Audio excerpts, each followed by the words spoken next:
Life inside Germany during World War II was shaped not just by war on the front lines, but by a quiet and constant struggle at home, especially when it came to everyday essentials like food and drink.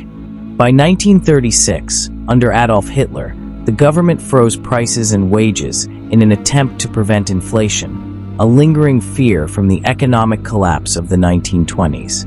On paper, this created an illusion of stability. Even by 1944, a drink might officially cost the same number of Reichsmarks or Pfennigs as it had years earlier. But reality told a very different story.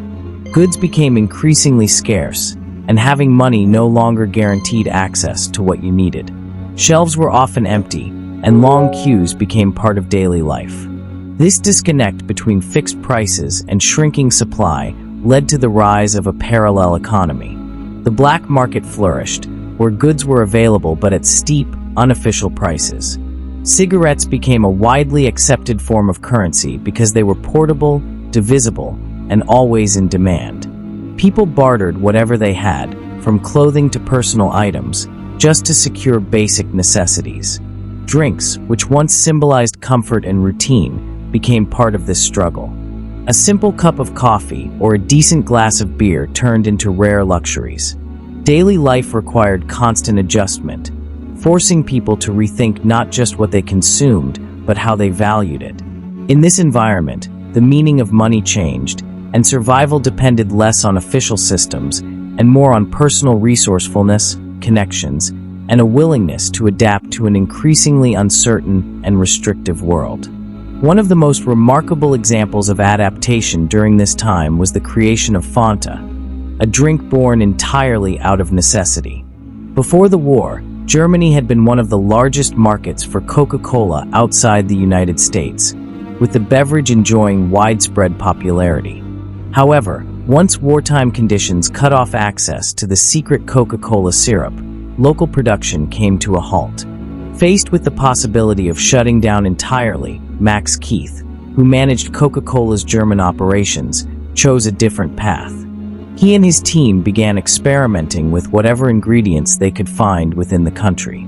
These included apple pomace, the leftover pulp from cider production, and whey, a byproduct of cheesemaking. Sugar was scarce, so sweetness had to come from alternative sources, resulting in a drink that varied in taste and appearance depending on available materials.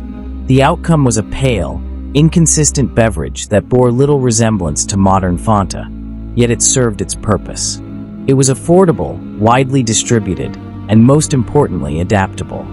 Germans didn't just drink it, they used it creatively in cooking. Housewives added it to soups, stews, and even baked goods as a substitute for sugar. In a time when traditional ingredients were hard to come by, Fanta became more than a soft drink. It represented ingenuity under pressure, showing how businesses and households alike found ways to cope with shortages. What began as a wartime improvisation would later evolve into a globally recognized product, but its origins remain deeply tied to the hardships and creativity of that era. At the same time, other beverages that had once been staples of German life underwent dramatic changes, reflecting the broader impact of war on quality and availability. Beer, long a symbol of German culture and pride, suffered significantly as high-quality grain was redirected to support the military.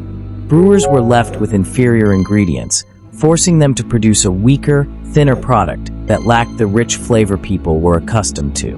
Although the official price of beer remained around 40 pfennigs, what consumers received was a shadow of its former self.